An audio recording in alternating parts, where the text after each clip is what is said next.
Hey guys, tonight we're going to dim the lights, settle in, and explore the truly least exciting parts of Norse mythology. Forget the thunderous hammer of Thor or the fiery clash of giants. We're diving deep into the quiet corners, the forgotten whispers, the beings whose existence is so subtle, so unassuming, you probably won't even notice them before you drift off. Seriously, if you make it through all 15 sections awake, you might just have superpowers. Or maybe just chronic insomnia. So, before you get comfortable, take a moment to like the video and subscribe. But only if you genuinely enjoy what I do here. And hey, let me know in the comments where you're listening from and what time it is. It's always cool to see who's joining this sleepy journey. Now, dim the lights, maybe turn on a fan for that soft background hum, and let's ease into tonight's journey together. Our path tonight begins not with grand halls or epic battles, but right outside your door, perhaps even just beyond your windowpane. We're talking about the Landvetter, the land spirits. Think of them as the original quiet guardians of the wild, or maybe just the slightly grumpy, unseen neighbors who prefer their lawn unmown and dislike loud noises. They aren't gods, not really, and they aren't heroes.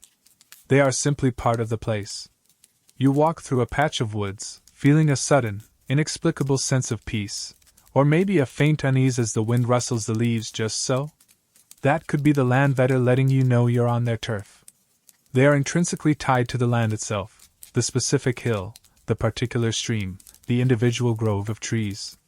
They are the spirit of this place, right here.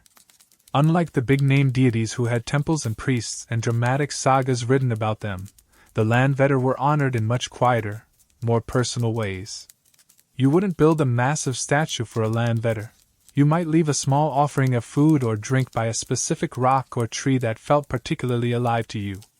It was an everyday sort of reverence, woven into the fabric of life for the Norse people. They understood, on a fundamental level, that the land wasn't just dirt and trees. It had a spirit, a presence, and that presence needed to be respected. It's a bit like acknowledging your grumpy neighbor by not parking in front of their driveway. A simple courtesy to keep the peace. Or, in this case, to keep the harvest plentiful and the journey safe. This respect wasn't just a quaint custom, it had practical implications. Historians still argue whether the Landvetter were genuinely seen as distinct beings or more as manifestations of the land's inherent power, but either way, their perceived influence was real. Take, for instance, the settlement of Iceland. The Icelandic sagas, which are full of dramatic stories but also contain surprisingly detailed accounts of laws and customs, mention a rather specific rule. Ships approaching Iceland were required to remove their fearsome dragon-headed figureheads before landing. Why? To avoid frightening the Landvetter. Imagine sailing for weeks across the rough sea, finally seeing land, and the first thing you have to do is climb up and dismantle the cool dragon carving on your ship's prow because you don't want to spook the local nature spirits. It feels a bit like having to mute your car horn when driving through a particularly quiet village, a small, slightly awkward act of deference to the local residents, even the invisible ones. This quirky tidbit shows just how deeply ingrained the belief in these subtle guardians was. They weren't just figures in a myth. They were part of the landscape you navigated daily. The Landvetter existed in various forms, often described simply as spirits of the place.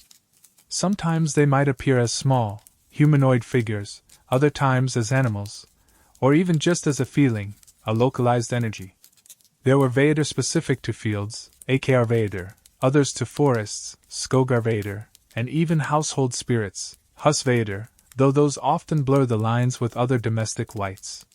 The point is, they were everywhere, woven into the environment. You might not see them, but you knew they were there, silently watching. They didn't demand grand sacrifices or build elaborate homes, they simply were. Their power came from their connection to the land itself. Damage the land, and you risked offending its Vader. Respect the land, and you might find quiet favor. It was a reciprocal relationship, but one conducted in hushed tones, without fanfare. They were the background hum of the Norse world, the subtle presence that reminded you were never truly alone in nature, whether you wanted to be or not. It's like having a silent coworker who just exists near the coffee machine. You don't interact much, but you know they're there. Their lives, if you can call them that, were quiet, rooted in the rhythms of the natural world. They experienced the changing seasons, the growth and decay of plants, the flow of water. Their existence wasn't marked by dramatic events or personal quests, but by the slow, steady pulse of the environment they inhabited. They were the keepers of continuity, the spirits who remembered the shape of the hill before your grandfather was born, the path of the stream before it was diverted. They held the deep, quiet memory of the land. Their presence was a constant, a subtle anchor in a world that could often feel chaotic and unpredictable. You might pray to Thor for protection in a storm, but you'd respect the land vetter of the field you were planting in, hoping they'd smile upon your efforts with a quiet nod. They weren't always benevolent, of course. Like nature itself, they could be indifferent, or even hostile if provoked. Clearing land without respect, damaging a sacred grove, or simply being careless on their territory could lead to misfortune, a twisted ankle, a poor harvest, or just an unsettling feeling that lingered. But their anger wasn't usually a roaring storm. It was a quiet withdrawal of favor, a subtle shift in the luck of the place.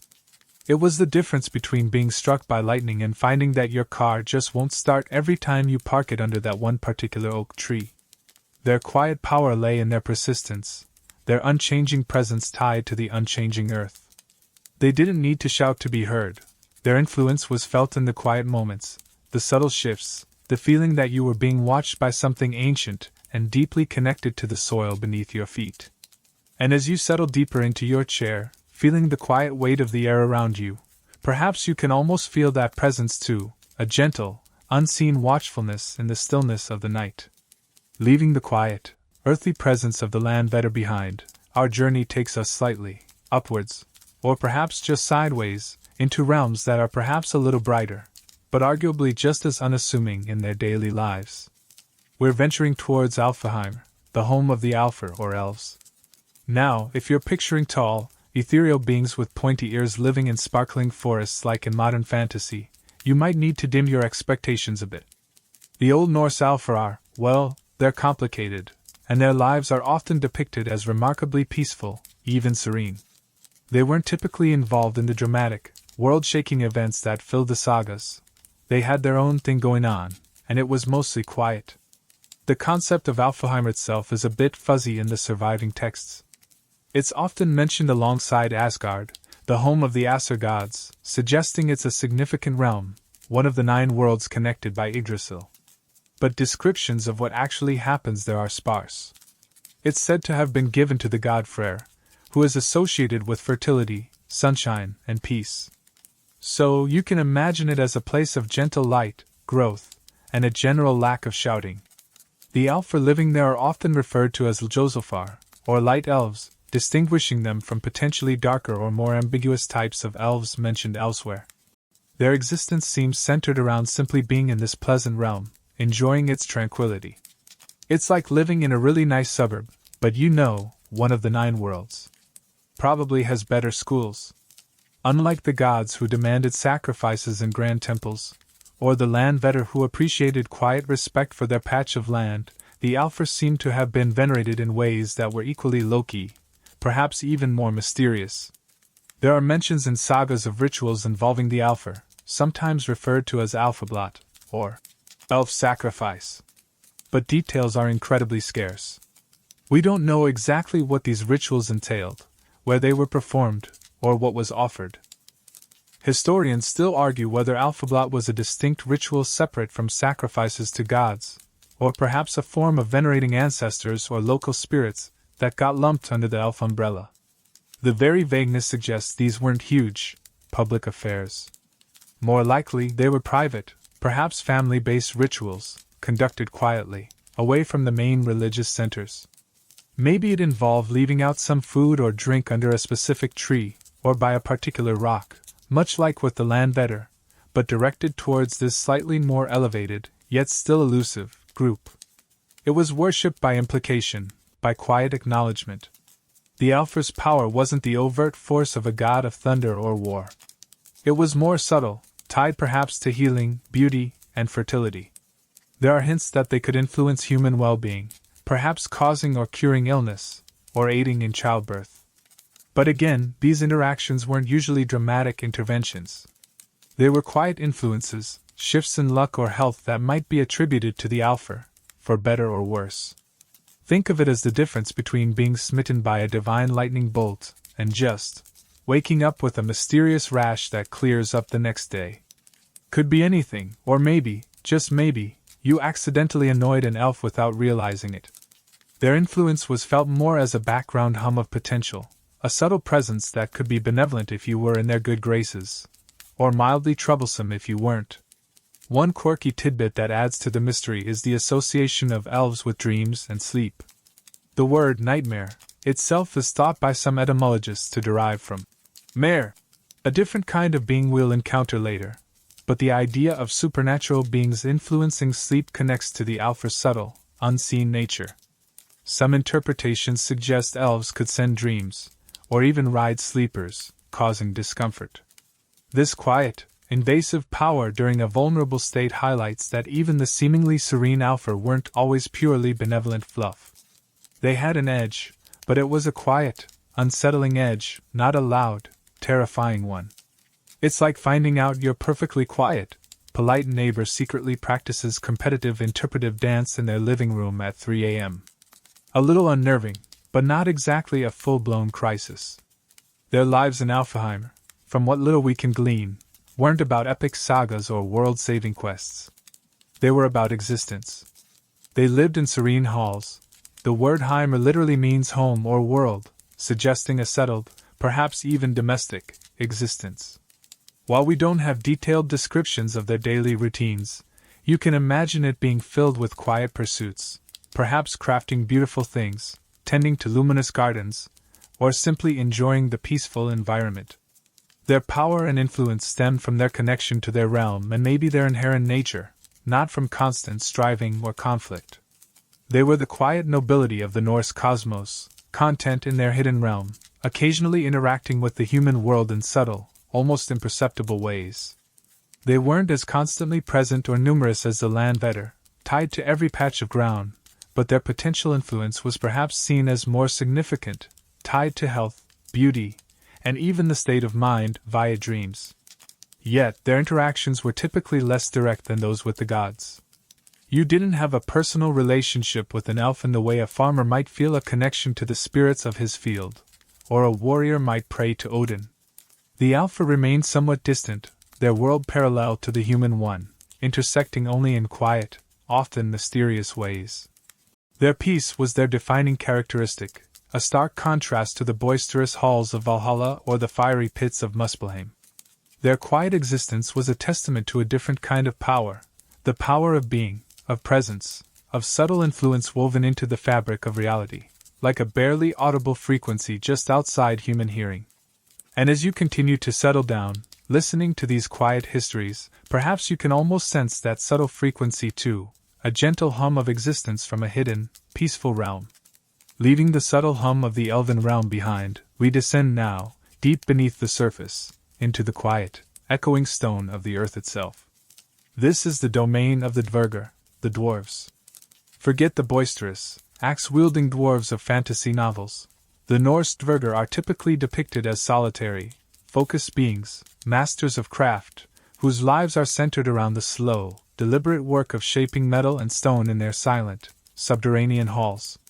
Their world, often called Nidavellir or sometimes conflated with Svartalfheim, the home of the Svartalfar, dark elves, is one of perpetual twilight, lit only by the glow of their forges and the occasional gleaming gem embedded in the rock.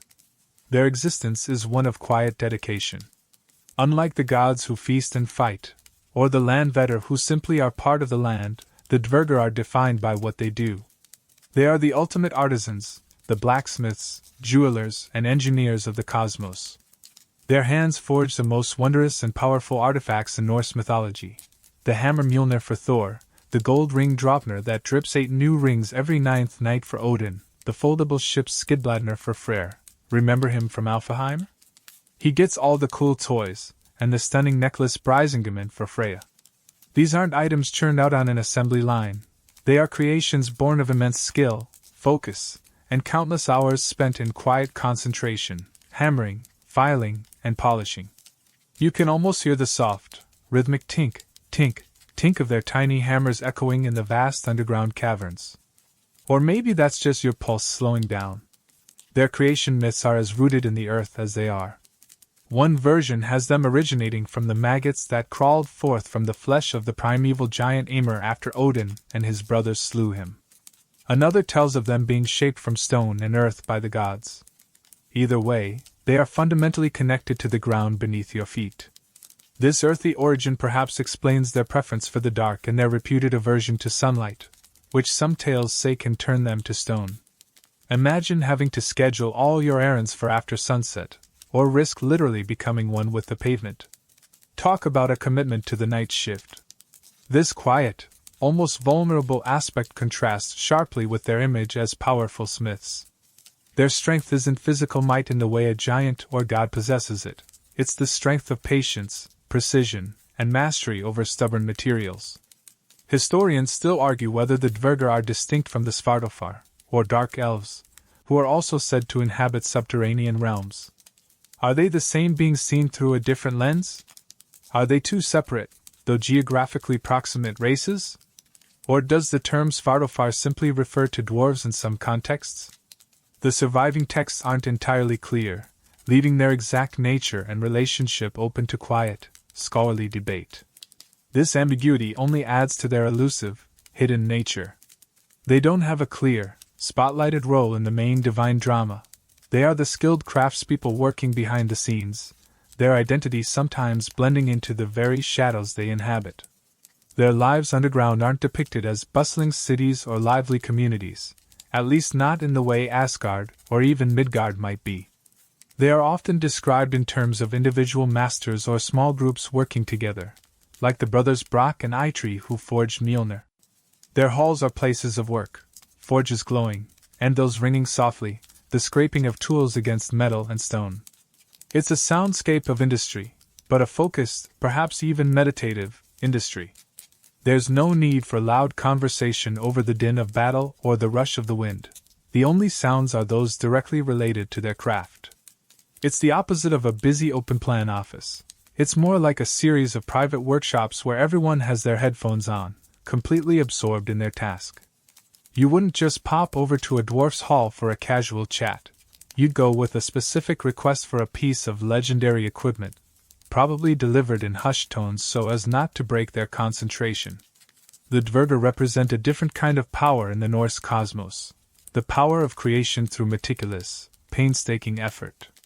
While the gods wield the forces of nature and fate, the dwarves shape the physical world itself, turning raw ore into objects of incredible power and beauty. Their influence is felt not through direct action, but through the tools and treasures they create, which then go on to shape the destinies of gods and mortals alike. Think of the impact Mjolnir had on Thor's ability to protect Asgard, or how Freyr's ship Skidbladner could sail through air and water and be folded up to fit in his pocket, very practical for interrealm travel. These were game-changers, born from quiet, focused work deep beneath the earth. They weren't figures of worship in the same way the Aesir or Vanir were. You wouldn't build a temple to a dwarf. Your interaction, if any, would be transactional. You sought their skills, perhaps offering payment or favor in return for their craftsmanship. There are tales of humans interacting with dwarves, seeking their aid or their knowledge, but these interactions often take place in remote, hidden locations, adding to the sense of their quiet, withdrawn existence. They weren't interested in the hustle and bustle of the surface world. Their satisfaction came from the gleam of polished metal, the perfect balance of a newly forged weapon, the intricate twist of a golden filigree.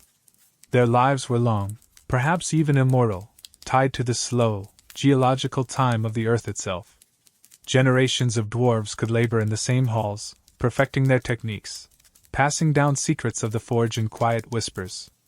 Their history wasn't written in sagas of conquest, but in the layers of metal worked, the mountains tunneled through, the sheer volume of exquisite objects created. They were the quiet engineers maintaining the underlying structure of the world, providing the physical anchors, the weapons, the treasures, the tools, that the more famous inhabitants of the Nine Worlds relied upon. Their quiet persistence was their strength, a slow, steady force shaping the very foundations of reality, one hammered blow at a time, deep in the silent, echoing darkness, a constant, low hum of creation that perhaps, if you listen very, very carefully, you can almost hear beneath the quiet weight of the world above. Emerging from the deep, quiet stone halls of the Dvergr, our journey brings us back towards the surface, but not quite into the bustling world of humans.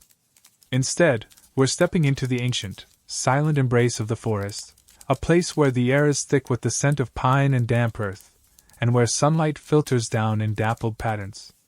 This is the domain of the Huldra, the forest folk, creatures whose presence is often felt more than seen, known by the elusive sounds they make deep within the silent woods. If the Landvetter are the grumpy neighbors tied to a specific patch, the Huldra are the mysterious recluses living further out, deeper in the wilderness, whose allure is as subtle as a whisper on the wind. The Huldra, whose name derives from a word meaning hidden or secret, are perhaps one of the most captivating, yet still quite understated, figures in later Scandinavian folklore, evolving from earlier Norse concepts. They are often depicted as incredibly beautiful women from the front, appearing almost human. But there's a catch, and it's a significant one: they have a hollow back, like a rotted tree stump, or sometimes a tail, often like that of a cow or fox, which they try desperately to conceal. This hidden, non-human aspect is key to their nature, alluring on the surface, but fundamentally wild and other beneath. You might mistake one for a human woman wandering in the woods, until she turns her back, or you spot that telltale tail tucked away. It's like meeting someone who seems perfectly normal until you notice they communicate exclusively in interpretive dance. Charming, maybe, but definitely not quite what you expected. Their lives are spent deep within the forests, tending to their herds of magical cattle, which are also hidden and often gray, and their forest homes. Unlike the dwarves, who are defined by their craft, or the elves by their serene realm, the Huldra are defined by their environment and their elusive nature. They aren't building grand halls or forging mighty weapons. They are living quietly, tending to their own affairs, their existence interwoven with the rustling leaves and the babbling brooks. Their presence isn't marked by grand events, but by subtle signs: a sudden patch of mist where there was none, the unexplained lowing of cattle deep in the woods, or the most famous sign of all, their alluring, often melancholic song or call echoing through the trees. This call is their most defining characteristic, and one of the few ways humans might know they are near. It's not a loud shout or a dramatic performance. It's a quiet, often beautiful melody or a beckoning whisper that draws listeners deeper into the woods. Think of it as the forest's own subtle siren song. Those who follow the sound, captivated by its beauty, might find themselves lost, led astray, or even taken by the Huldra to live with them in their hidden abodes, which are often described as modest cottages or even just clearings deep in the forest. This quiet allure is their power, not force, but temptation, drawing you in with the promise of something beautiful and mysterious, like that last cookie calling your name from the kitchen at midnight. While the Huldra are more prominent in later Scandinavian folklore than in the earliest Norse texts, their roots likely lie in older beliefs about nature spirits and wights. Historians still argue whether the Huldra represent a distinct class of being, perhaps related to the Landvetter or even a type of elf, or if they are later manifestations of ancient fears and fascinations about the wild, untamed forest and the dangers and wonders it held. Their stories often served as cautionary tales about venturing too deep into the woods, or about the deceptive nature of beauty. They weren't figures of worship like the gods, nor were they sought out for craftsmanship like the dwarves. Interactions with Huldra were typically unplanned, often dangerous encounters, initiated by the humans straying into their territory or being lured by their call. The Huldra's quiet existence is a stark contrast to the more well-documented inhabitants of the Norse cosmos. They don't attend feasts in Valhalla or participate in cosmic battles. Their concerns are local and personal: the well-being of their hidden herds, the maintenance of their forest homes, and occasionally, interacting with humans who stumble upon them. These interactions could sometimes be benevolent. There are tales of Huldra helping humans who showed them kindness or respect, perhaps guiding them out of the woods or offering minor aid. But more often, they were dangerous or unsettling, resulting in humans being lost, enchanted, or tricked. Their quietness wasn't necessarily peaceful. It was the quietness of the deep woods itself, beautiful, serene, but also potentially perilous and indifferent to human affairs. The forests themselves held significant importance in the lives of the Norse people. They provided timber for houses and ships, wood for fuel, game for hunting, and berries and nuts for gathering. The deep woods were essential for survival but also seen as wild places, borders between the known world of human settlement and the untamed realms where other beings dwelled. The belief in creatures like the Huldra reflects this complex relationship with the forest, a place of both sustenance and mystery, comfort and danger. A mainstream historical fact here is that the clearance of forests for agriculture and settlement was a continuous process throughout the Viking Age and beyond, gradually pushing the boundaries of the wild further out, perhaps making beings like the Huldra seem more remote and elusive over time. You were literally pushing their boundaries, which probably didn't make them any less grumpy than the land vetter about development. A quirky tidbit about the Huldra involves their potential for marriage to humans. Tales exist of men who married Huldra, often after being enchanted by their beauty. However, these marriages were rarely straightforward. The human had to accept the Huldra's hidden nature, the hollow back or tail, and often, there were specific conditions or taboos that, if broken, would cause the Huldra to disappear forever, sometimes after a swift and violent punishment. Imagine marrying someone and the biggest challenge isn't deciding whose turn it is to do the dishes, but remembering not to comment on their tail. It adds a whole new layer to relationship dynamics. This possibility of integration, however fraught, sets the Huldra apart from many other mythical beings who remain firmly in their own realms. Yet, even these potential unions begin with a quiet, alluring call, a subtle drawing in, rather than a grand declaration. Their quiet lives in the forest were dictated by the seasons, the weather, and the simple needs of their hidden existence. They weren't involved in trade with dwarves or alliances with gods. Their power was localized, tied to their specific patch of woods. Offending a Huldra might mean getting lost, or having strange misfortunes befall you when you were in the forest. Gaining their favor was less about grand offerings and more about respect for their territory, perhaps leaving a small gift of food or drink by a specific tree, similar to the land vetter, but with the added layer of caution due to their potential for deception. They were the quiet gatekeepers of the deep woods, their presence a subtle reminder that the wilderness held its own secrets and its own inhabitants, living parallel lives just beyond the edge of human sight, their existence marked only by the rustling of leaves and the occasional, hauntingly beautiful whisper on the breeze, drawing you deeper into the silent, green depths. Leaving the dappled light and elusive whispers of the forest and its Huldra behind, our quiet journey now follows the sound of running water. We're heading towards the rivers, the streams, the waterfalls that carve their way through the landscape. And here, by the water's edge, lives a creature whose existence is defined by sound, or rather, by the gentle, hypnotic music it plays, the Fosgrim. The name itself means water spirit, or water troll, but unlike some of the potentially more menacing water beings we might encounter later, the Fosgrim is primarily known for its art. Its life is a quiet, constant symphony played out against the backdrop of the flowing water. Imagine sitting by a waterfall or a swiftly moving stream at dusk. The light is fading, the air is cool and damp, and the only significant sound is the rush and gurgle of the water. Now, imagine hearing, woven into that natural soundscape, the soft, mournful, or sometimes playful notes of a fiddle. That's likely the Fosgrim at work. They are often depicted as men, sometimes young and handsome, sometimes older and more wizened, but always with a deep connection to the water.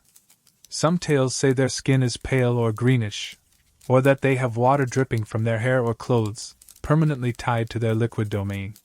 They aren't building things like the dwarves, or tending herds like the Huldra. Their entire existence seems dedicated to mastering and playing music that is intrinsically linked to the sound of the water where they dwell. Their instrument of choice is typically a fiddle, though some stories suggest they can play the water itself, coaxing melodies from the rushing currents and falling spray. This isn't the lively, foot-stomping music you'd hear at a human feast. It's music that flows and shifts like the water, sometimes a gentle murmur, sometimes a more insistent cascade of notes, but always with an underlying rhythm tied to the stream or waterfall. It's the kind of music that doesn't demand your attention with sharp crescendos or dramatic shifts. It simply exists, a constant, flowing presence that can easily blend into the background noise of the natural world, becoming almost imperceptible unless you listen closely. It's the ultimate ambient soundtrack, designed by nature itself, or at least, by its resident musician. The Fossagrim's purpose, beyond simply playing music, seems to be tied to teaching. They are said to be unparalleled masters of the fiddle, possessing knowledge that no human musician could ever hope to acquire on their own. Mortals who wish to become exceptional fiddlers might seek out a Fossagrim and offer a sacrifice in exchange for lessons. The terms of this exchange are where things get a little quirky and specific. The most famous offering involves a joint of meat, typically mutton or beef, that has been stolen from a larder. You had to hold the meat out to the Fossagrim, often by a specific waterfall, and if they accepted it by reaching out and pulling it away, they would agree to teach you. If they just let the water wash it away, you were out of luck, and down a joint of stolen meat. It feels like a very particular, slightly inconvenient form of payment for music lessons, like bartering with your piano teacher using only socks you've pilfered from your neighbor's washing line. The quality of the lesson depended on the quality of the offering, or perhaps just the Fossagrim's mood. If the offering was insufficient, the Fossagrim might only teach you how to tune the fiddle, or perhaps how to play a single, simple melody. But if the offering was deemed worthy, the Fossagrim would take your hands in theirs and play with you until the blood ran from your fingertips, teaching you all their tunes. They say a student who received the full Fossagrim lesson would be so skilled that people who heard them play would be compelled to dance involuntarily. Even inanimate objects like chairs and tables would start to jiggle along. This quiet, unassuming water spirit held the key to musical mastery that could literally make furniture dance. Talk about a party trick. A mainstream historical fact to consider here is the immense importance of rivers and waterfalls in the lives of people in Scandinavia. They weren't just sources of water, they were vital arteries for transportation, especially before widespread road networks, power sources for early mills, and locations for fishing and trade. Beliefs about spirits inhabiting these crucial natural resources were widespread across many cultures, serving perhaps as a way to explain the unpredictable power of water, or to encourage respectful use of these vital areas. The Fossagrim, tied to the sound and flow of the water, could be seen as the spirit of the waterfall itself, representing its constant energy and mesmerizing presence. Historians still argue whether the Fossagrim is a distinct type of being, or perhaps a localized manifestation of the broader concept of the land better specifically tied to water, or even a less dangerous cousin of the more malevolent Knock, who we'll meet soon. Their nature seems less complex than the Alfur or Dvergr. They don't have a separate realm or complex social structures mentioned. They are simply there, playing their music by the water. Their existence is tied to the specific soundscape of their watery home, a constant, unchanging presence amidst the ever-changing flow. Their power isn't about shaping metal or deceiving humans with beauty, it's about the power of sound, the ability to captivate and influence through music, a subtle yet potent force. Their quiet lives are spent in this perpetual performance. They aren't involved in the conflicts between gods and giants, or the daily lives of humans beyond the occasional, sought-after lesson. Their world is the microenvironment of the waterfall or stream, the spray, the mossy rocks, the fish swimming in the currents. Their concerns are probably limited to maintaining their mastery of music and perhaps attracting the occasional aspiring fiddler for a lesson and a snack. You wouldn't encounter a Fossagrim marching in an army or attending a divine council. You'd find them sitting quietly by the water, lost in their music, their presence almost indistinguishable from the natural sounds around them. Their music is described as being able to lure listeners, not necessarily to harm them, like the Holger's call might, but simply to draw them closer, to listen. It's a sound that can be mesmerizing, even hypnotic. For our purposes tonight, this gentle, repetitive, water-infused music is perfect. It's not exciting, it's soothing. It blends with the quiet hum of your room, the soft whoosh of a fan, the gentle rhythm of your own breathing. It's the sound of constant flow, of gentle presence, of a creature content to simply play its instrument by the water's edge, a quiet, persistent melody woven into the fabric of the world, a lullaby sung by a river spirit, gently carrying you downstream towards the next quiet creature. Drifting away from the gentle, flowing melodies of the Fosgrim, we find ourselves drawn to a different kind of water, one that is less about movement and sound, and more about stillness and depth. Our next quiet companion waits not by the rushing waterfall, but in the calm surface of a lake, a pond, or a slow-moving pool, the Knock. If the Fosgrim is the river's musician, the Knock is the still water's silent, patient presence, lurking just beneath the surface, barely making a ripple. The Knock, often known by similar names across Scandinavia like Nacken or Stromkarlen, though that last one sometimes overlaps with Fosgrim, is another water spirit, but its nature feels fundamentally different. While the Fosgrim is defined by its active playing, the Knock is defined by its passive waiting. It's the creature that inhabits the quietest, deepest parts of the water, the places where the surface is like a mirror, reflecting the sky, but hiding unknown depths below. They are often depicted as shapeshifters, capable of appearing as a handsome young man, a beautiful woman, a horse, or even just an object floating on the water. But whatever form they take, their intent is usually the same: to lure unsuspecting victims into the water to drown them. Their power isn't loud or dramatic, it's the quiet power of deception and stillness.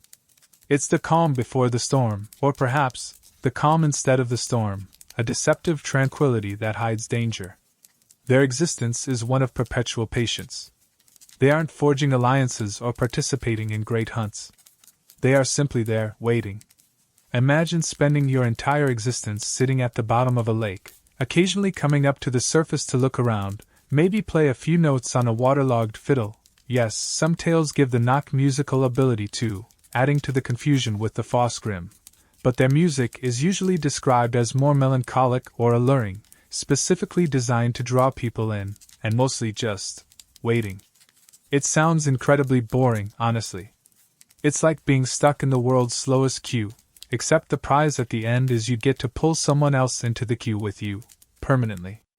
Their life is a masterclass in quiet, unchanging persistence. The Knock's method of luring is subtle. It might be the beauty of its human form, the appeal of a lost object floating tantalizingly close to the edge, or the hypnotic quality of its music. It doesn't need to chase or fight, it simply needs to wait for curiosity or carelessness to bring a victim within reach. This quiet, insidious danger is perhaps more unsettling than an obvious threat. You know to run from a roaring giant, but how do you protect yourself from a beautiful melody or a shiny object in the water? It's the difference between being mugged in a dark alley and falling for a phishing scam. One is overt, the other relies on quiet manipulation. Their power is in their stillness, their ability to blend into the tranquil environment, becoming just another part of the scenery until it's too late. A mainstream historical fact that lends context to beliefs about creatures like the Knock is the very real danger posed by water bodies in historical Scandinavia. Drowning was a significant risk, especially for people who lived and worked closely with lakes, rivers, and coastal waters.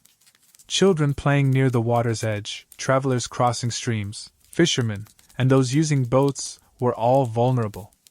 Attributing mysterious drownings or accidents near water to a malevolent spirit like the Knock could have served as a way to explain tragedy, process grief, and reinforce caution around dangerous waters, particularly those with deceptively calm surfaces. It's easier to blame a water monster than just admit that sometimes the world is just randomly dangerous, right? Historians still argue whether the Knock is a distinct type of water spirit, or if the term is sometimes used interchangeably with other water wights, including the Fosgrim. Are they different species, or simply different regional variations or aspects of the same underlying belief in spirits inhabiting water? The overlap in descriptions, particularly the mention of music, adds to this quiet academic debate, much like trying to figure out if different regional accents mean people are from different planets, or just different towns.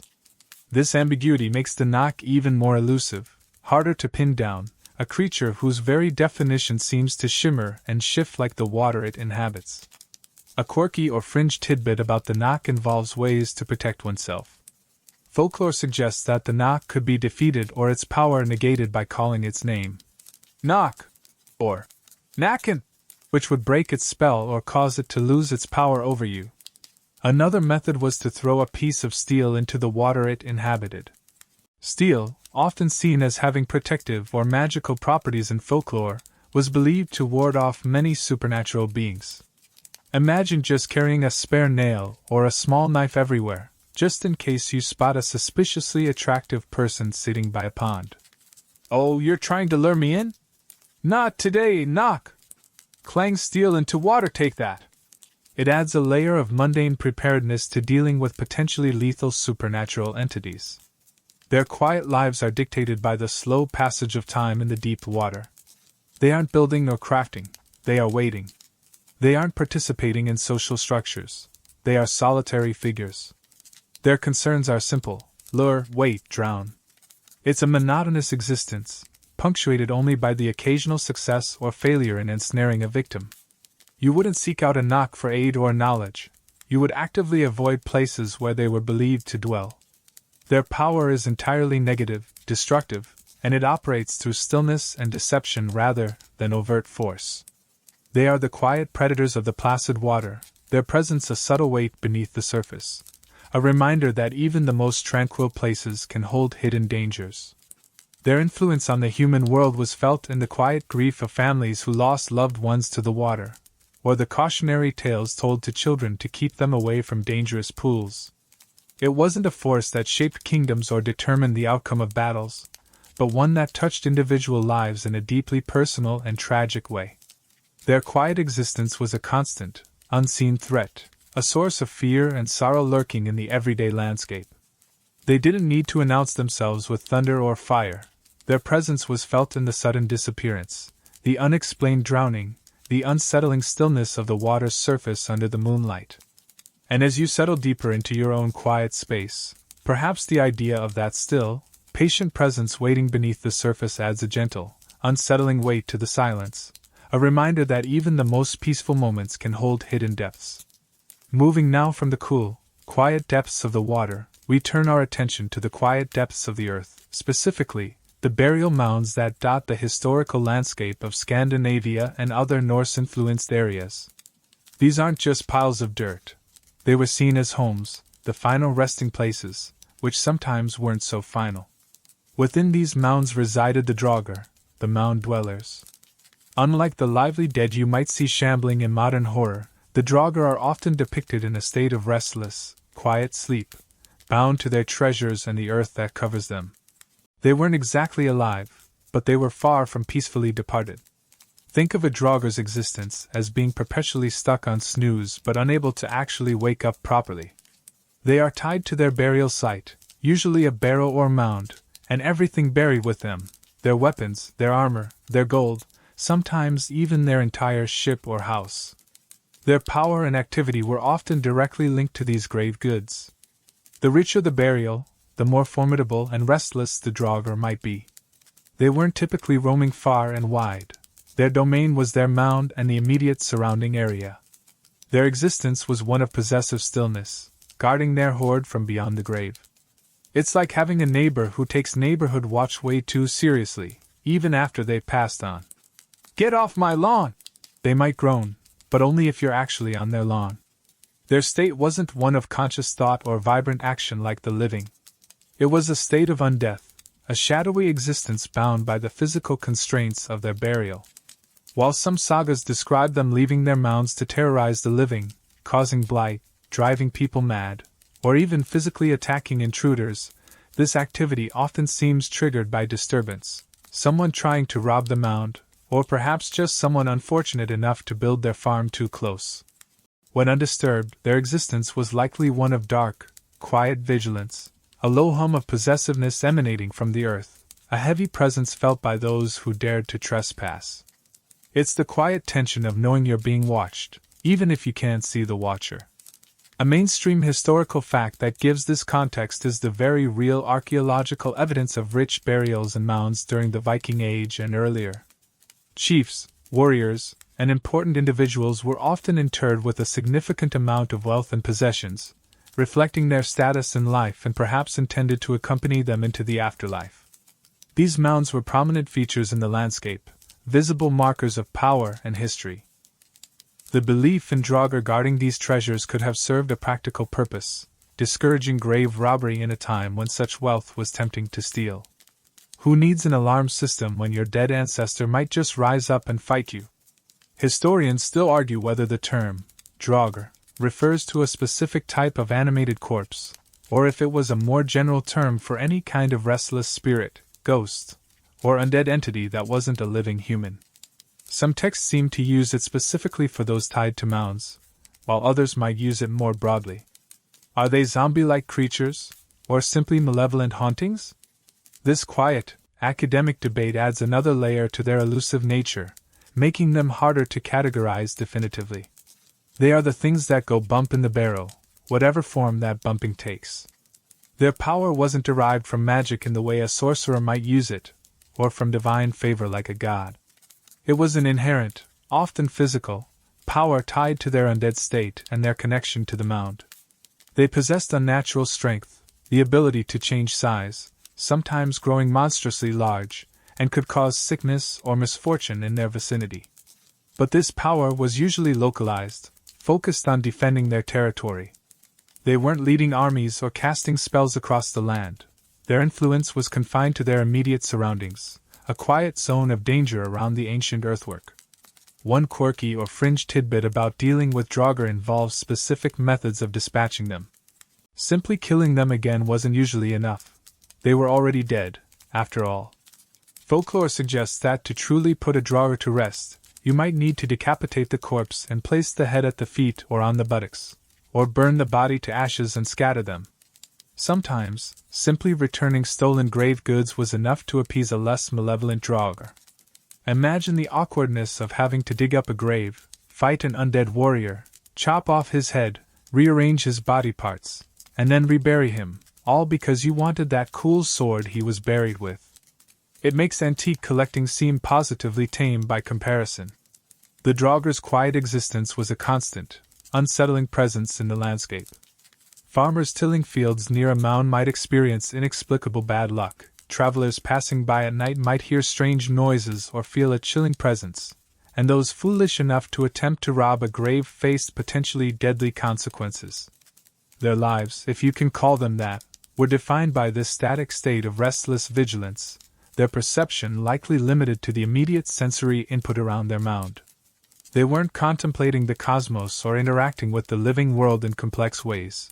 They were simply there, guarding their stuff, in a state of perpetual low-level grumpiness.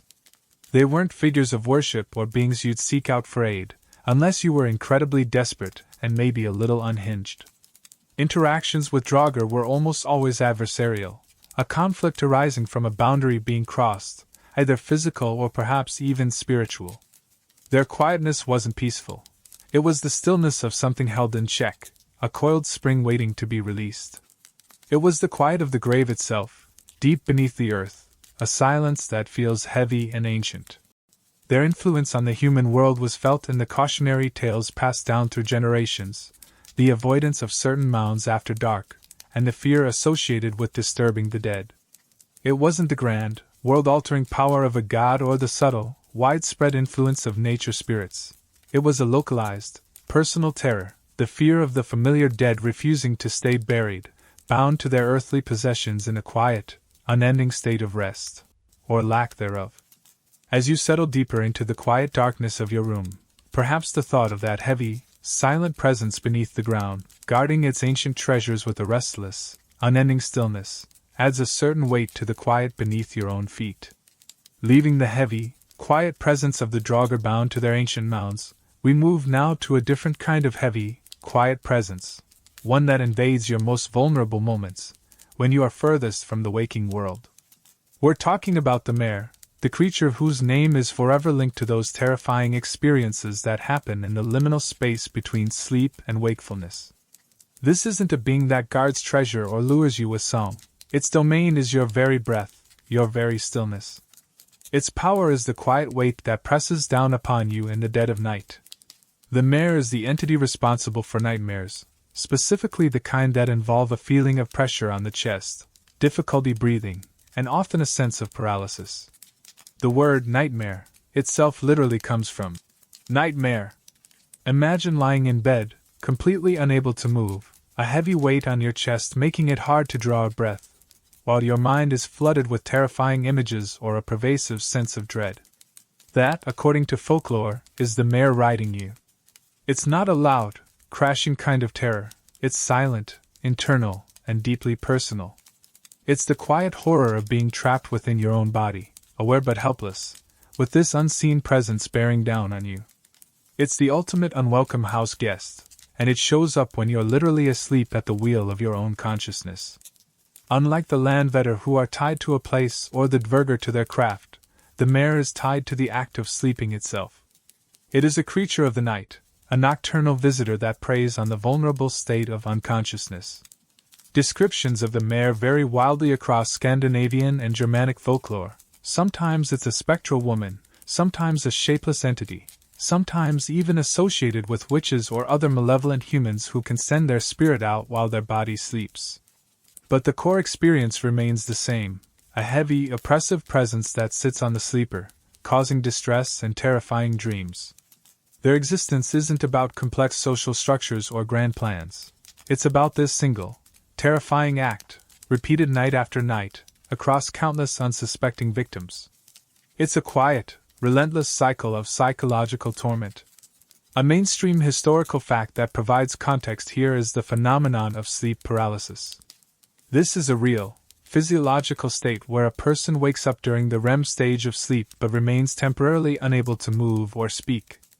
It's often accompanied by hypnagogic or hypnopompic hallucinations, vivid, dreamlike sensations that occur as you're falling asleep or waking up. These hallucinations can involve sensing a presence in the room, feeling pressure on the chest, or hearing strange sounds. Modern science explains this through the brain's state during sleep and wakefulness, but in historical contexts, lacking this scientific understanding, attributing these terrifying experiences to a supernatural entity like the mare was a perfectly logical explanation for something deeply unsettling and inexplicable. It's much easier to blame a mythical creature than to just shrug and say, "Oh yeah, my brain temporarily forgot how to tell my body to move while simultaneously conjuring up demons." Happens. Historians still argue whether the concept of the mare in Norse and later Scandinavian folklore represents a distinct type of supernatural being, or if the term was simply used to describe the experience of sleep paralysis and bad dreams, regardless of the perceived cause. Is the mare a specific creature that causes the phenomenon, or is it the name given to the phenomenon itself? The ambiguity in the sources, which often focus more on the effects, the weight, the dreams, than on the detailed nature of the mare itself, leaves this open to quiet academic debate. It adds another layer to the quiet, elusive nature of this entity. Is it even a who, or just a what? The mare's power is insidious and deeply personal. It doesn't destroy crops or sink ships, it attacks you in the privacy of your own mind and body. Its influence is felt in the quiet panic of being unable to move, the racing heart, the cold sweat, and the lingering fear after waking. It's a power that thrives in stillness and darkness, exploiting the vulnerability of sleep. You can't fight it with a sword or appease it with an offering. Its battlefield is within you. This quiet, internal oppression is perhaps one of the most unsettling forms of power in Norse folklore, because it strikes at the very core of your sense of safety and control. One quirky or fringe tidbit about dealing with the mare involves folklore remedies to ward it off. People would try placing certain objects by their bed, such as a broom or a pair of shoes pointing towards the door, believing these could confuse or deter the mare. Iron or steel, often thought to have protective properties against supernatural beings, remember how steel could ward off the knock? Might also be placed under the pillow or mattress. Some even believe that sleeping on your back made you more susceptible, and that sleeping on your side or stomach could prevent the mare from riding you. So, next time you have a bad dream, maybe check your shoe alignment before questioning your pizza choices. It's a lot of effort just to get a decent night's sleep, but hey, if it works, it works. The mare's quiet existence is spent, presumably, waiting for people to fall asleep. It doesn't have a realm like Alfheim or a forge like the Dvergr. Its home is the state of sleep itself, the vulnerable gap between consciousness and deep slumber. Its life is the repeated act of oppression, the silent pressing down, the whispered terrors it inflicts. You wouldn't encounter a mare wandering in the woods like a huldra or waiting by a stream like a foss grim. You would only encounter it when you were at your most still, your most quiet, your most defenseless. Their influence on the human world wasn't through dramatic events or widespread calamities, but through the quiet suffering of individuals. It was the fear of going to sleep, the exhaustion from sleepless nights, the psychological toll of repeated terrifying experiences. It was a source of private dread, a whisper campaign of terror conducted nightly in the quietest hours. This wasn't a creature you told grand sagas about. It was a creature you spoke of in hushed tones, if at all, perhaps after a particularly bad night, hoping not to invite its attention again. The mare's power lay in its ability to turn the most peaceful state, sleep, into a source of fear. It was the quiet weight on your chest, the silent paralysis, the unspoken terror in your mind. It was a reminder that even in the quietest moments, even within the supposed safety of your own bed, you were still vulnerable to unseen forces. And as you continued to listen in the quiet stillness of your room, perhaps feeling the gentle weight of your own blankets, you can almost imagine that other, heavier, silent presence waiting just outside the edges of your consciousness, ready to settle in when you finally drift off. Leaving the quiet, internal terror of the mare and the vulnerable space of sleep, we shift our focus now to the quiet spaces between the realms themselves. The Norse cosmos, as you might dimly recall from earlier, is often described as a set of 9 worlds connected by the world tree, Yggdrasil. But these worlds aren't always neatly defined boxes with clear lines drawn in the sand. There are edges, borders, liminal zones, places that aren't quite one realm or another, or that serve as transitions between them. And just like the quiet corners of our own world, these boundary places have their own less-known inhabitants, creatures whose lives are lived quietly on the fringes, dwelling between the realms. Think of the concept of the Utgard, literally the outer world, or beyond the fence. This isn't a specific named realm like Asgard or Jotunheim, though Jotunheim is definitely in the Utgard. It's more of a conceptual space, the wild, untamed regions outside the ordered human world, Midgard *, the middle enclosure, or middle yard, and the divine realms. It's the wilderness, the deep mountains, the furthest shores, the places where the rules of the settled world don't fully apply.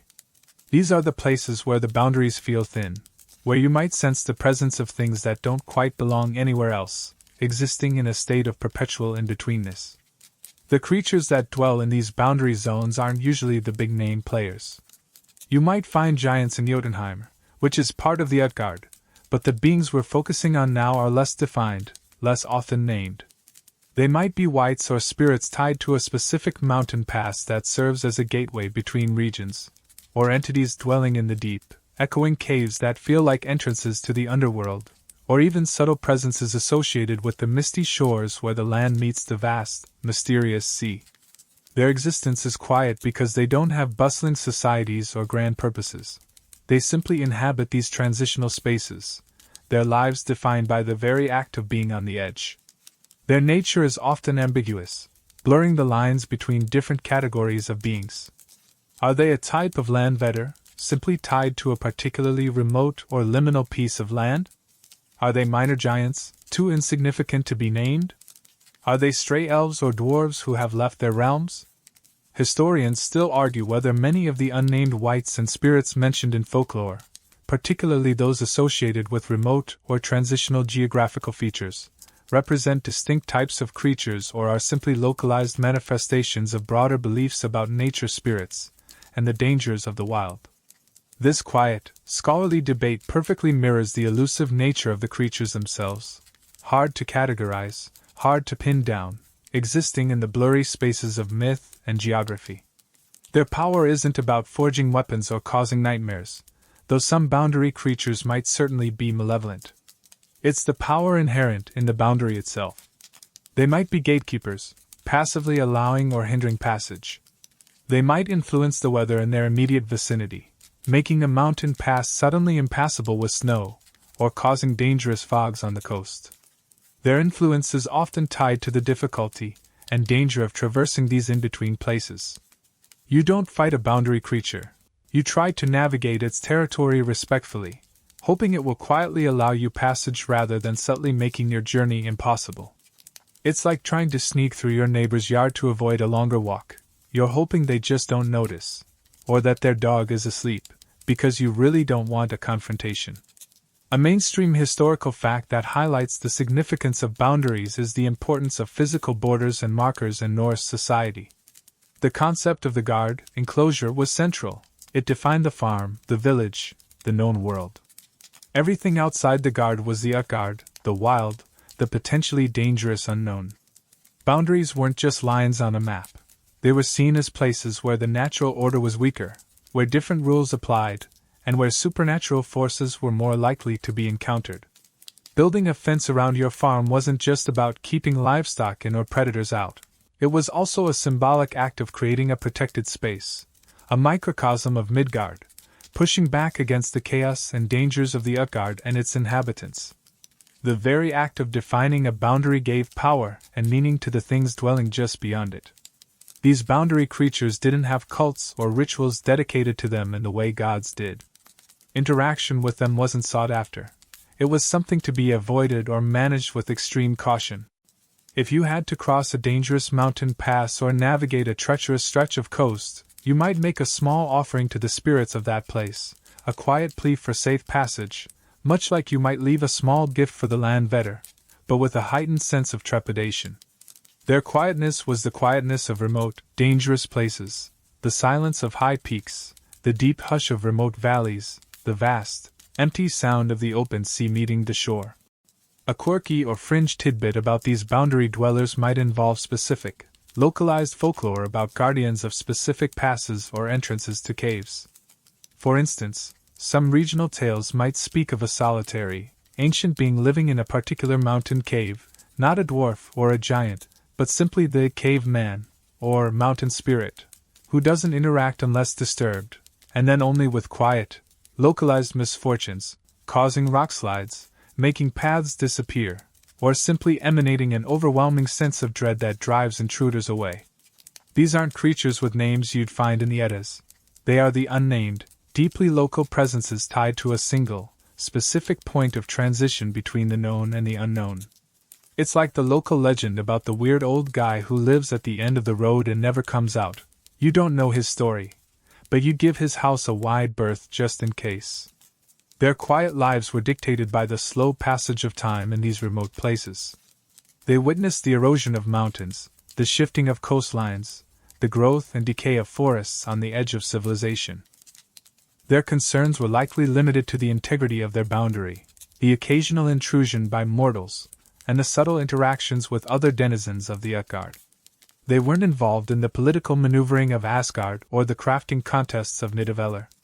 Their existence was one of passive guardianship, a constant, subtle presence reinforcing the division between realms. Their influence on the human world was felt not through grand interventions, but through the hazards of travel through wild lands, the unexplained disappearances of those who ventured too far, and the deep-seated unease associated with the wilderness itself. They were the quiet reason why people stuck to the paths, why certain areas were avoided, why the edge of the map felt both terrifying and alluring. They represented the untamed forces just beyond the comfortable enclosure of human life, a constant, silent reminder that the world was larger and stranger than it appeared, filled with quiet, watchful things dwelling in the spaces between, their presence a subtle weight in the air whenever you ventured too close to the edge of the known world. From the quiet uncertainty of the edges of the world, where the boundaries between realms blur and subtle presences reside, we now turn our attention inward, towards the family, the hearth, and the quiet influence that spans generations. We're exploring the concept of the Dizur, often understood as female ancestral spirits or protective entities tied to lineage. Unlike the giants who threaten the cosmos or the gods who rule from Asgard, the Dizur operate on a much more personal, often silent, level, their power woven into the fabric of family fate and fortune. Think of the Dizur not as individual, named characters with dramatic backstories, but as a collective, a presence, the accumulated spiritual weight of your female ancestors watching over you. In a society where lineage and family reputation were paramount, the idea that the spirits of those who came before you were still invested in your well-being, or perhaps your downfall, makes a certain kind of sense. They weren't necessarily worshipped in grand temples, but honored within the home, within the family unit. Their influence was often felt as a quiet blessing, a subtle nudge in the right direction, or perhaps a chilling sense of disapproval when you strayed from the path laid out by tradition. It's like having a spectral family reunion happening constantly in the background of your life, and you really hope you're not the relative they're all quietly judging. The nature of the Dessert is, like many of the quieter beings we've discussed, somewhat ambiguous in the surviving texts. They are often mentioned in relation to fate, destiny, and the well-being of a family or clan. Some scholars connect them to the Norns, the powerful female beings who weave the web of fate at the base of Yggdrasil. Remember the world tree from a few sections back? Everything eventually connects back to it, even the quiet stuff. Others see them as distinct, more localized spirits tied specifically to bloodlines. Historians still argue whether the Dessert represent a specific class of supernatural beings, a collective term for protective female spirits, including possibly Valkyries in some contexts, or simply a personification of ancestral influence and family luck. This quiet academic debate reflects the elusive nature of the Dessert themselves. Their presence is felt, their influence acknowledged, but their exact identity remains shrouded in the mists of time and interpretation. Their power wasn't overt magic or physical strength, it was a subtle, pervasive influence over luck, prosperity, and the unfolding of destiny for a family. A family blessed by their Dessert might experience good harvests, successful voyages, and healthy children. A family that had somehow angered their Dessert might face misfortune, illness, or a string of bad luck. This influence wasn't usually delivered through dramatic interventions, but through quiet shifts in circumstance, a feeling of things going smoothly or inexplicably going wrong. It's the difference between winning the lottery and just consistently finding parking spots right in front of the store. One is dramatic, the other is a quiet, persistent favor. A mainstream historical fact that underpins the belief in Dessert is the fundamental importance of kinship and ancestry in Norse society. Your identity, your status, and your obligations were heavily tied to your family and lineage. Maintaining the honor and prosperity of your family line was a central concern. In this context, the idea that the spirits of your ancestors, particularly the female line who were crucial to the continuation of the family, were still actively involved in the family's fortunes makes perfect sense. It was a spiritual extension of the very real social structure and values. Honoring your ancestors wasn't just about remembering the past. It was a practical measure to ensure the future, a quiet form of spiritual maintenance for the family unit. Interactions with the Dessert were likely deeply personal and family-oriented. There are mentions of a festival called Disablat, or Dessert sacrifice, celebrated in honor of the Dessert. However, like the Alphablat for the elves, details about this ritual are scarce. It's possible it involved communal feasting, offerings, and perhaps quiet prayers for good fortune and protection for the coming year. It wasn't a ritual led by public priests in grand temples, but likely something more localized, perhaps even conducted by the head of a family or clan. The very lack of detailed, widespread accounts suggests a quieter, more private form of veneration compared to the major gods. You didn't shout your prayers to the Dessert from a mountaintop. You likely offered them quietly by the hearth, or at a family gathering. A quirky or fringe tidbit about the Dessert relates to their potential dual nature. While often seen as protective and benevolent, they could also be vengeful if angered, especially if a family member brought shame upon the lineage or neglected their duties. Misfortune or tragedy might be interpreted as the Dessert withdrawing their favor or actively punishing the family. This adds a layer of quiet caution to their veneration. You weren't just hoping for blessings. You were also trying to avoid their subtle wrath. It's like trying to impress your grandmother with your life choices. You hope for a proud smile, but you also dread the pursed lips and the quiet oomph. Their quiet lives were tied to the continuity of the human world, specifically the families they watched over. They didn't inhabit a separate realm in the same way as the elves or dwarves. Their existence was interwoven with the lives of their descendants. They experienced the joys and sorrows of the family, the births, deaths, marriages, and struggles, albeit from a spectral distance. Their concerns were the concerns of the family unit: prosperity, health, honor, continuation. They weren't involved in cosmic battles or the affairs of other realms. Their focus was narrow, intense, and deeply personal to the bloodlines they were bound to. Their influence was felt in the quiet moments of decision, the inexplicable feeling of rightness or wrongness about a choice, the subtle turn of events that seemed too lucky or too unfortunate to be mere chance. They were the unseen hand guiding or hindering, the quiet weight of generations of expectation and tradition bearing down. You didn't see the Desert physically intervene in a battle like a Valkyrie might, but perhaps their influence ensured that your sword didn't break at a crucial moment, or that the enemy's arrow went wide. Their guidance wasn't a booming voice from the heavens. It was a quiet intuition, a sense of inherited wisdom, a feeling in your gut. They weren't figures to be commanded or bargained with in the way you might interact with certain gods or wights. Their relationship with their descendants was one of inherent connection, a bond of blood and shared history. Honoring them was less about demanding specific outcomes and more about maintaining that connection, showing respect for the lineage they represented. Their quiet power lay in this enduring bond, their ability to influence the subtle currents of fate and fortune from their place just beyond the veil of the living world, a constant, silent presence in the background of family life, a gentle, sometimes heavy, weight of ancestral watchfulness that perhaps, if you listen very closely in the quiet of your own space, you can almost feel settling around you like the dust motes dancing in a forgotten sunbeam. Moving from the quiet, collective weight of the Desert, those ancestral presences watching over the family line, we turn our attention now to even more personal, even more subtle unseen companions, the Hamingja and the Filja. These aren't spirits tied to a place or a craft or a family unit in the broad sense. They are often depicted as being intimately connected to a single individual, quietly watching over and guiding them, or perhaps just representing their inherent luck or destiny. If the Desert are the spectral board of directors for your family corporation, the Hamingja and Filja are your personal, non-unionized, invisible life coaches. The Hamingja, sometimes translated as fetch or guardian spirit, is perhaps the more abstract of the two. It's closely linked to the concept of heil, or luck and fortune. Your Hamingja could be seen as the embodiment of your personal luck, your charisma, your ability to succeed. It wasn't necessarily a distinct entity you interacted with, but rather a spiritual extension of yourself, a kind of luck double that could influence events in your favor.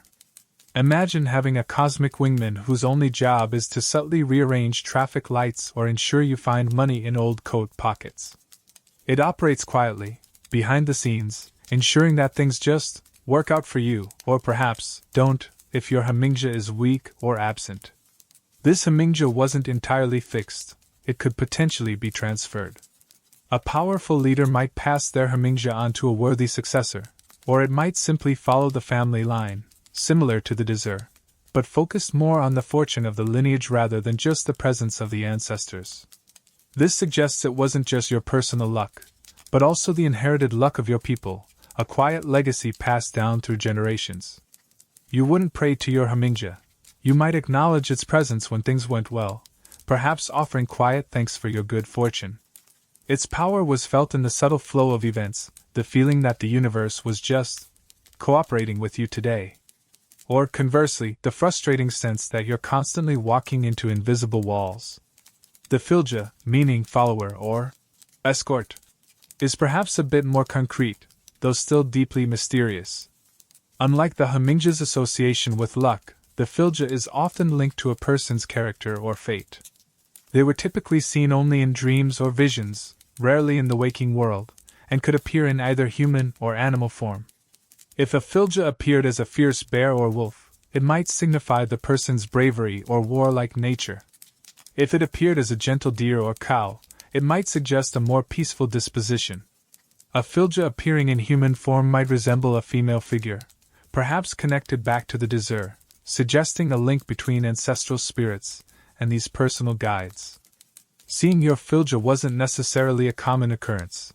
It was often a significant event, a moment of quiet, symbolic revelation about yourself, or your future. A mainstream historical fact that highlights the importance of these concepts is the pervasive belief in fate, *wyrd** or orlug, and luck, *heil*, throughout Norse society. While the Norns might weave the grand tapestry of destiny, individual lives were also seen as being shaped by personal fortune and inherent character. The Hamingja and Filja can be understood as spiritual manifestations of these core beliefs. They are not external forces dictating fate, but rather embodiments of the person's relationship with fate and luck, or symbolic representations of their inner nature and trajectory. They are the quiet mechanics of destiny, operating on an individual level.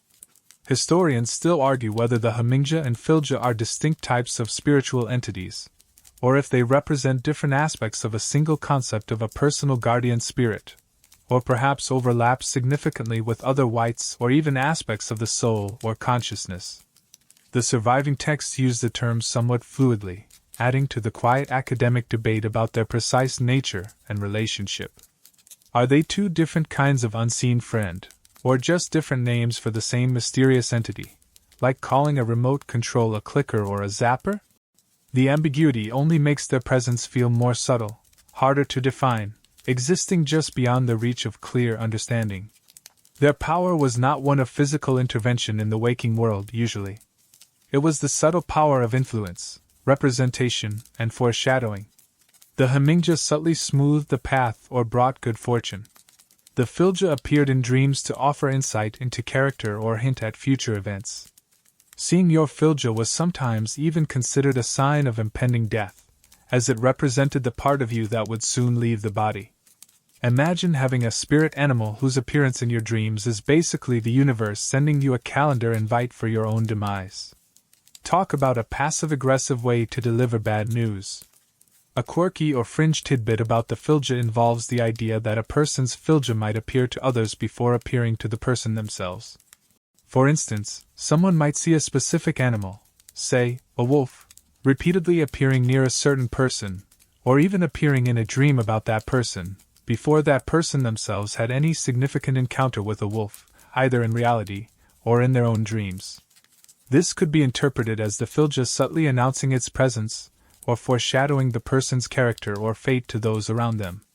It's like your spirit animal is sending out advance press releases about you before you even know what's happening.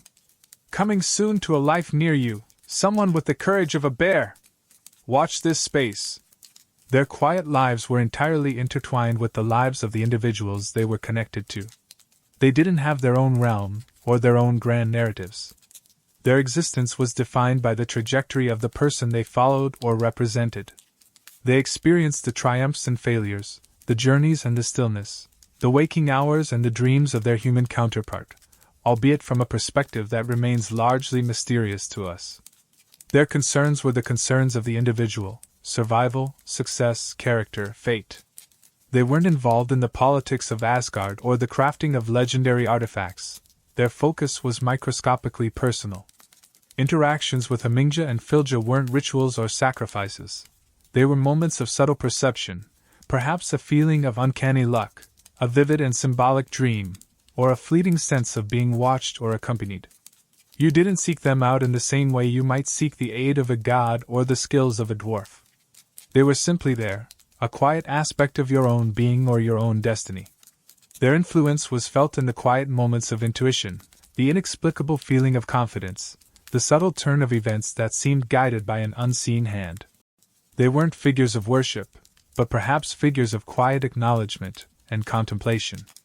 Understanding your Hamingja might help you understand your relationship with luck. Reflecting on the form of your Filja might offer insight into your own character or future. They represented the unseen, personal forces that shaped a life, the quiet currents beneath the surface of conscious awareness, the subtle weight of fortune and fate that you carried with you everywhere, a constant, silent companion in the journey of life, a gentle, unseen watchfulness that perhaps, in the quiet stillness of your own space, you can almost feel settling around you, like a second shadow just outside your peripheral vision. Leaving the subtle, quiet companionship of the Hamingja and Filja, those personal, unseen facets of ourselves and our luck, we turn now to a different kind of quiet presence, one that waits not in the depths of a lake or the heart of a forest, but simply waits. Waits for the end of everything. We're talking about the three specific roosters mentioned in the lead up to Ragnarok, the twilight of the gods and the end of the current world order. These aren't creatures of action or influence in the daily lives of gods or mortals. Their entire existence seems predicated on a single, future moment, a single act, crowing. Their lives are a testament to patient, quiet anticipation on a cosmic scale. Imagine being a rooster whose sole purpose is to announce the apocalypse. You don't get to strut around the farmyard, chase hens, or wake up farmers at dawn on a Tuesday. Your job is to live, presumably for millennia, in a specific, significant location within the cosmos, and wait for the signal. Then, and only then, do you perform your one duty. It sounds incredibly dull. Their existence isn't marked by quests or battles, but by the slow, unchanging passage of time until the moment they are needed. It's the ultimate quiet job, requiring infinite patience and perfect timing, like being a human alarm clock set for the heat death of the universe. Probably not great for work-life balance. There are three such roosters mentioned. The first is Gullinkambi, Golden Comb, who lives in Asgard and crows to the Aesir gods. The second is Fjalar, whose name might mean hider, or deceiver, a giant-owned rooster who crows deep within Jotunheim, the land of the giants, announcing the coming doom to them.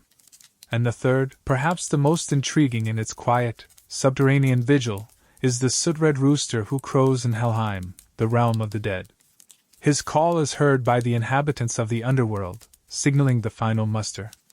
Each lives in a different, significant realm, the home of the gods, the home of their enemies, and the realm of the departed, ensuring that no corner of existence is left uninformed when the time comes. Their quiet presence in these disparate locations connects the very different parts of the cosmos in a shared, albeit terrifying, anticipation. Their role is purely symbolic and heraldic. They don't participate in the fighting of Ragnarok, they merely announce its arrival. Their crowing is the sound that breaks the silence, the final wake-up call for the forces of creation and destruction. It's the cosmic equivalent of that annoying alarm clock sound you dread every morning, but instead of waking you up for work, it's waking everyone up for the end of the world. The quiet waiting of these roosters underscores the inevitability of Ragnarok. It's not an event that might happen, it's an event that will happen, and these creatures are simply the silent countdown timers, their existence a constant, subtle reminder of the impending conclusion. A mainstream historical fact that provides context here is the cyclical nature of time and destruction found in many mythologies, including Norse. Ragnarok is not necessarily the absolute, final end in some interpretations. It is a destruction followed by a rebirth, a cleansing fire from which a new world emerges. The rooster's calls, while signaling destruction, are also the first sounds of the transition, the beginning of the end that leads to a new beginning. This cyclical view of time contrasts with purely linear end-of-the-world scenarios and suggests that even in destruction, there is a pattern, a rhythm, a process that must be announced and witnessed. The rooster's quiet waiting fits this pattern. They are part of the predetermined rhythm of the cosmos. Historians still argue whether the inclusion of these specific roosters, and their triple crowing across different realms, represents a late addition to the Ragnarok myths, perhaps influenced by Christian symbolism, where the rooster can also be a symbol of waking and judgment, or if it's an older, indigenous Norse concept about significant events being heralded across all levels of existence. The Eddic poems are the primary source for the details of Ragnarok, and interpreting the layers of belief within them is a subject of quiet, ongoing academic debate. It adds another layer to the rooster's mystery. Are they ancient symbols of cosmic transition, or later embellishments on a grand narrative? Their power is not active, but passive and symbolic. They don't possess strength, magic, or influence over human lives directly. Their power lies solely in the significance of their one action, the crowing that sets the final events in motion. Before that moment, they are simply quiet presences in their respective realms, perhaps blending into the background, just another part of the cosmic scenery. You wouldn't pray to these roosters or leave them offerings. Their existence is too remote, too tied to a singular, terrifying future event. Their quietness is the quietness of the long wait, the silence before the storm, the drawn breath before the final, earth-shattering shout. A quirky or fringe tidbit about the roosters is the contrast between their seemingly mundane nature, they are just roosters, after all, and the immense cosmic significance of their role. In a mythology filled with dragons, giants, and powerful gods, the fate of the world is, in part, triggered by birds crowing.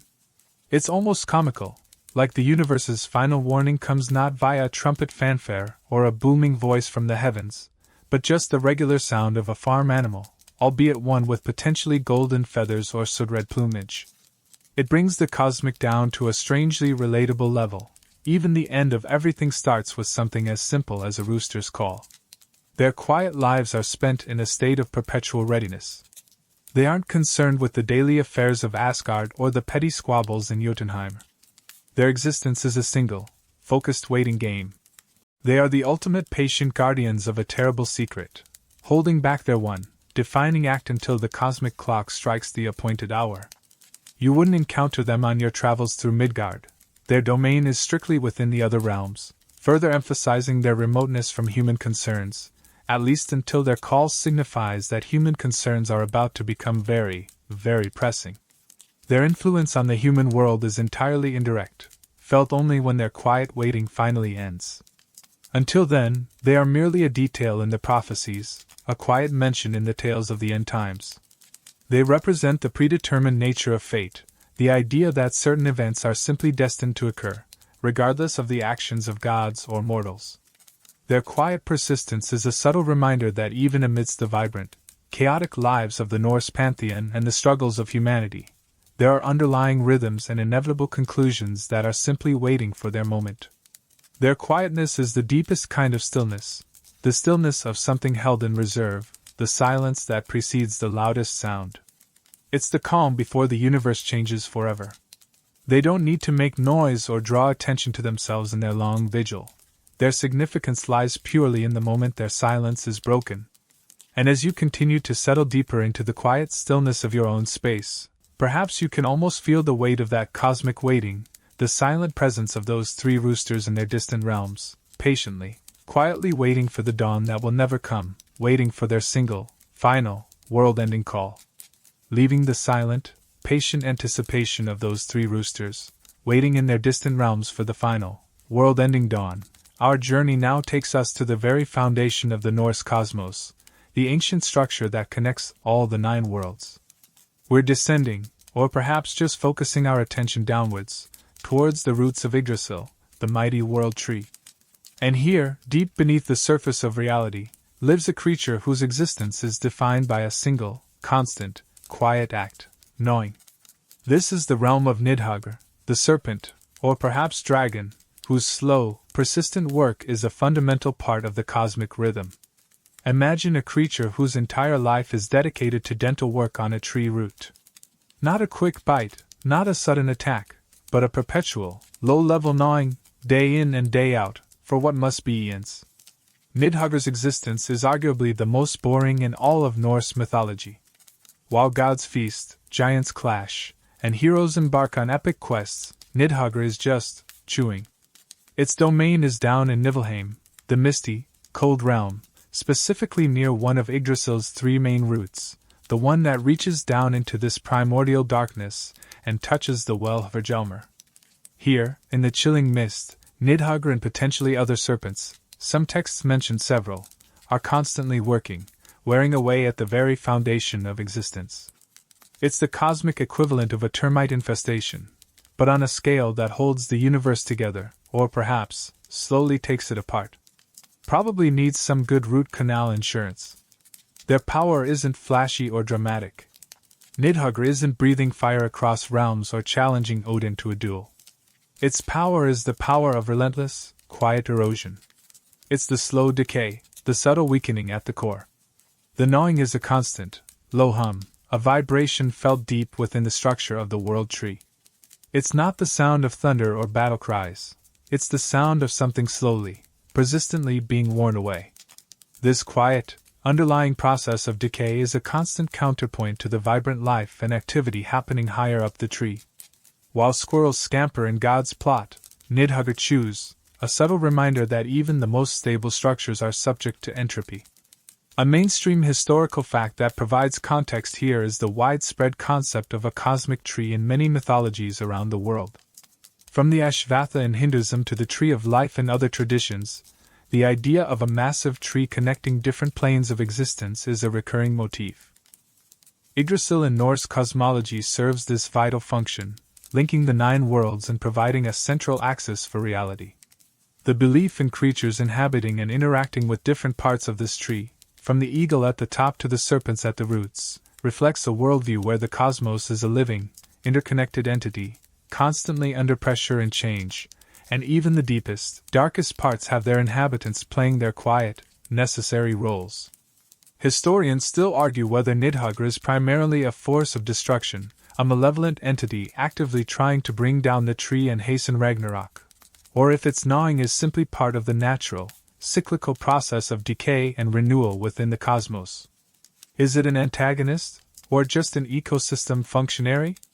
The texts sometimes portray it as a fearsome dragon, a symbol of chaos and evil, while its constant activity at the root could also be interpreted as a necessary part of the tree's life cycle, perhaps pruning or preparing the way for eventual rebirth after Ragnarok.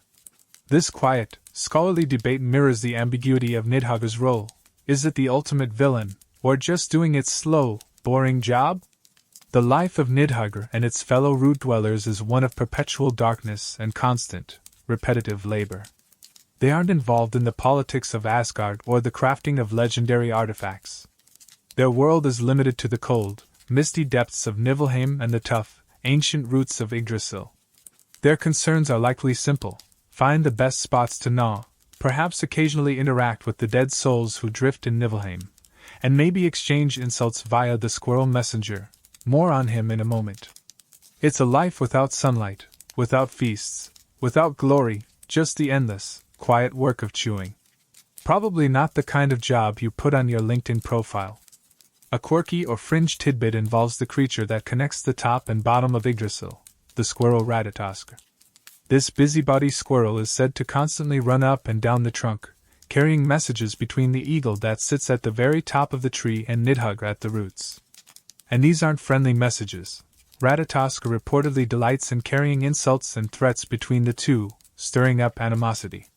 So, you have the noble eagle representing the heights and the dark serpent representing the depths, and their primary form of communication is mediated by a gossiping squirrel. It adds a bizarrely mundane element to the cosmic structure, suggesting that even the fundamental forces of the universe aren't immune to passive-aggressive note passing. Imagine if the fate of the world depended on your office's most annoying coworker relaying messages between the CEO and the guy who lives in the basement IT closet. Nidhoggr's quiet existence is essential to the cosmic balance, however destructive it may seem.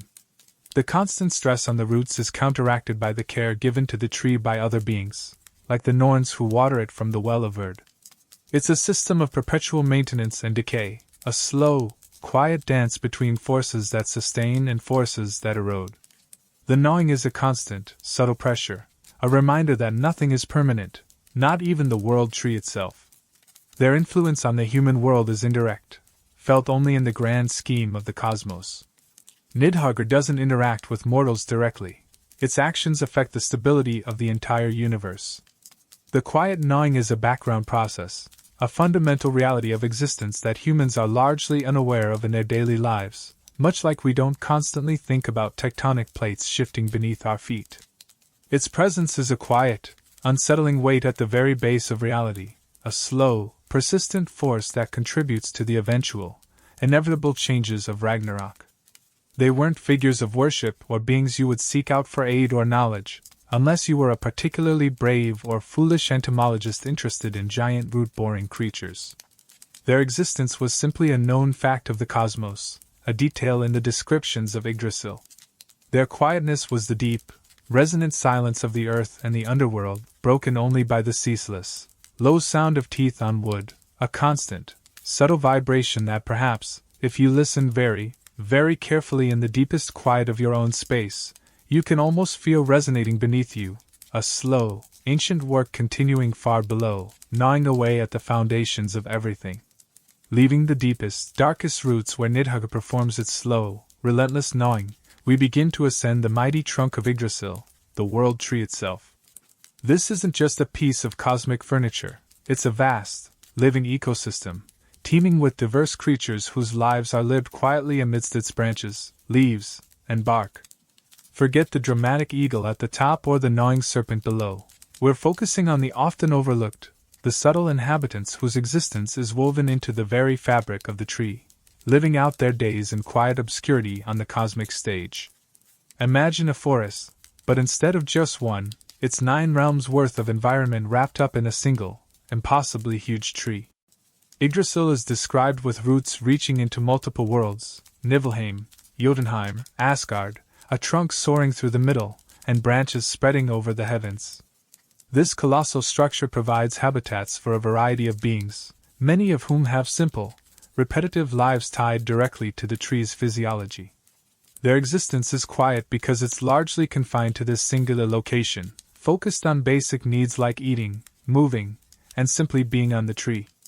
They aren't visiting human villages or challenging gods. They are living their best, most understated tree-dwelling lives. Among the more prominent, though still relatively quiet, residents are the 4 stags who browse on the leaves of Yggdrasil. Their names are Dane, Dvalin, Dunir, and Durar. Their entire existence seems to be centered around eating tree leaves. Imagine your only job being to snack, all day, every day, on the leaves of the universe's largest tree. It sounds idyllic, maybe a little monotonous. Their browsing isn't depicted as a destructive force like Nidhugger's gnawing. It's simply part of the tree's life cycle, a form of natural consumption within this immense ecosystem. They are the quiet grazers of the cosmos, their lives a gentle rhythm of eating and existing high up in the branches. It's like being perpetually at an all-you-can-eat salad bar that also happens to be the foundation of reality. Probably gets boring after the first millennium or two. Then there's the aforementioned squirrel, Ratatoskr, whose name means drill tooth, or tooth. We touched on him briefly in the last section as the messenger between the eagle and Nidhugger. But beyond his role as a cosmic gossip columnist, Ratatoskr's life is one of constant, frantic movement up and down the trunk. He embodies the restless energy of the tree, the vital flow of communication and perhaps even nutrients between its different parts. His existence is quiet not in terms of stillness, but in terms of significance. He's a courier, not a king or a warrior. His chattering and scurrying are just part of the background noise of the world tree, a constant, low-level activity that binds the top and bottom together through a chain of insults. Makes you wonder if interoffice communication is ever pleasant, even in the Norse cosmos. A mainstream historical fact to consider here is the detailed observation of nature present in Norse culture. While the myths are supernatural, they are grounded in the natural world the Norse people experience daily. Trees, animals, like squirrels, stags, and birds, and natural processes, like growth and decay, were fundamental parts of their environment. Attributing roles to these natural elements within the cosmic structure of Yggdrasil reflects a worldview that saw the universe as an interconnected, living entity, where even seemingly small creatures played a part in the grand scheme, albeit a quiet one. It's a way of elevating the everyday natural world to a cosmic level. Beyond the named creatures, the texts hint at a wider array of unnamed serpents or dragons dwelling among the roots, in addition to Nidhugger, and various other unnamed beings or wights inhabiting the branches and trunk. These are the truly quiet inhabitants, the cosmic equivalent of insects on a regular tree, or birds nesting in its boughs. They are simply there, living their lives, contributing to the tree's ecosystem in ways we can only guess at. Perhaps they consume decaying bark, pollinate unseen cosmic flowers, or simply find shelter in the vastness. Their existence is so subtle, so unremarkable in the face of giants and gods, that they are barely mentioned, their lives a quiet hum of biological activity on a universal scale. Historians still argue whether the specific creatures named in relation to Yggdrasil, like the stags and Ratatoskr, are ancient, integral parts of the Yggdrasil mythos, or if they are later additions or interpretations, perhaps influenced by observations of actual tree ecosystems. Are they symbolic representations of cosmic processes, or simply imaginative embellishments on the core concept of the world tree? This quiet, scholarly debate mirrors the difficulty in distinguishing between the truly ancient beliefs and later folklore layers, leaving the exact nature and significance of these quiet tree dwellers open to interpretation. Their power isn't about shaping destiny or wielding magic, it's the quiet power of simply existing, of being part of the fundamental structure of reality. The stags contribute to the tree's cycle of consumption and renewal. Ratatosk ensures communication flows, however acrimonious. The unnamed wights and creatures contribute to the tree's health and complexity as a living entity. Their influence is felt not through dramatic action, but through their constant, quiet presence, the subtle processes of life happening continuously on the world tree. You don't pray to a browsing stag or make offerings to a random tree-dwelling wight. They are simply part of the landscape, the background noise of the cosmos. A quirky or fringe tidbit relates to the goat Ern, who lives on the roof of Valhalla and eats the leaves of Yggdrasil, or sometimes the branches of Lrar, a tree often associated with Yggdrasil. She produces mead from her udder, which is collected by the Einherjar, Odin's chosen warriors, in Valhalla. So, not only does Yggdrasil provide food for stags and shelter for squirrels, its very leaves contribute to the infinite supply of alcoholic beverages enjoyed by the glorious dead. It adds a strangely domestic, almost agricultural element to the cosmic tree. It's not just a cosmic axis, it's also a source of eternal dairy-based alcohol, tended by a goat. It makes you wonder what other quiet, useful functions the tree might have that the myths don't explicitly mention. Maybe there's a cosmic bee colony making world-ending honey somewhere in the branches? The quiet lives of these creatures are dictated by the rhythms of the tree itself, the slow growth, the shedding of leaves, the flow of sap, the changing light as the realms above and below shift. They aren't concerned with the impending doom of Ragnarok in the same way the gods or giants are. Their existence is tied to the tree's present state. They are the constant, living presence that fills the vast spaces between the roots and the canopy, ensuring that Yggdrasil is not just an inanimate structure, but a vibrant, complex world in itself, full of quiet activity. Their influence on the human world is entirely indirect, felt only through the understanding that the cosmos is a vast, interconnected place, and that even its fundamental structure is a living entity populated by beings whose lives are quiet, repetitive, and essential. They are a reminder that the most important processes are not always the loudest or most dramatic. Sometimes, they are the slow, constant work of gnawing, the endless scurrying, the perpetual browsing. Their quiet presence fills the spaces between the realms, a constant, low hum of life on the world tree, a gentle, unseen watchfulness that perhaps, if you listen very, very carefully in the quiet stillness of your own space, you can almost feel resonating around you, the subtle vibrations of a living, breathing cosmos, filled with quiet creatures going about their quiet, essential lives. Ascending the vast, living architecture of Yggdrasil, having glimpsed the quiet lives nestled within its cosmic branches and roots, we reach the final stretch of our journey into the understated corners of Norse mythology. And as we look back across the landscapes we've traversed, from the grumpy land spirits to the silent, waiting knock, the restless draugr, the oppressive mare, the subtle boundary dwellers, the quiet ancestral guides, the personal unseen friends, the patient roosters, the gnawing serpent, and the ecosystem of the world tree itself, we are left to consider the creatures who were perhaps even quieter than these. The ones whose lives were so subtle, so localized, or so utterly lost to the ravages of time and the scarcity of sources, that they are now little more than fading echoes, whispers on the edge of history. Think about the sheer scope of a belief system that spans centuries and encompasses vast geographical areas, from Norway and Sweden to Denmark, Iceland, Greenland, and parts of the British Isles and beyond. It's impossible that the few dozen named gods, giants, elves, dwarves, and specific wights we know today represented the entirety of the supernatural landscape the Norse people believed in. Just like in any rich folklore tradition, there must have been hundreds, perhaps thousands, of minor spirits, localized wights, peculiar entities tied to specific rocks, specific trees that weren't quite Landvetter, specific sounds that weren't quite Fosgrim, specific feelings that weren't quite the mare. Creatures so obscure, so tied to a tiny region or a single family's belief, that they never made it into the grand narratives recorded in the Eddas or the sagas. These are the truly forgotten. Their lives were likely incredibly quiet, even by the standards of the beings we've discussed tonight. They weren't involved in cosmic power struggles or the forging of legendary weapons. Their existence might have been tied to something as simple as the spirit of a specific well that wasn't famous enough to have a knock, or the white of a particular field that wasn't large enough to warrant significant land-vetter attention. Maybe they were the spirits of household objects, quietly ensuring your spoon didn't fall off the table, or the unseen entities that lived in the dust bunnies under your bed, the Dvergr of Lint, perhaps, crafting tiny, useless things in silence.